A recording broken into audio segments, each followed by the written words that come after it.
Hetkel üheks olulisemaks teemaks on Kataloonia referendum, kus Kataloonia aktivistid korraldasid ebaseaduslikult rahvahääletuse iseseisvuda Hispaania koosseisust. Politseinikud takistasid neid, kasutatud on ka vägivalda ning paljud inimesed on viga saanud. Mida sellises olukorras teha ning kas Euroopa Liit peaks sekkuma? Viimastel aastatel on palju poleemikat tekitanud ka pagulaskriis.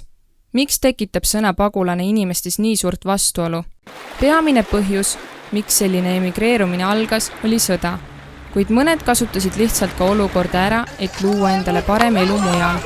Meeleheitel inimesed asusid ülerahvastatud paatidega Euroopa poole teele. Nende peamiseks eesmärgiks oli lihtsalt turvaliselt kohale jõuda, kuid paljudega juhtus teekonnal või piiri ületamisel ka õnnetusi. Meie kui Europarlamendi liikmed arvame, et Euroopa Liit ei peaks sekkuma Kataloonia kriisi, sest see on riigisisene asi ning Hispaania valitsus peaks tegema omalt poolt kõik, et see siseküsimus ära lahendada. Valitsus peaks kuulama rahvast ning hindama nende arvamust. Sekkuma peaks siis, kui rikutakse raskelt inimõigusi. Pagulaskriisi puhul tuleks tähelepanu pöörata põhjustele, miks immigratsioon nii ruttu algas. Euroopa Liit peaks lahenduste leidmisele kaasa aitama nii kui saab.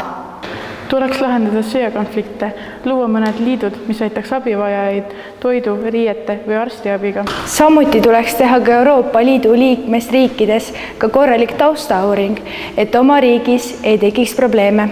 Leiame, et igal inimesel on õigus oma arvamusele ning kedagi ei tohiks sellest hukka mõista. Tuleb austada teiste valikuid ning leida koos sobiv kesktee.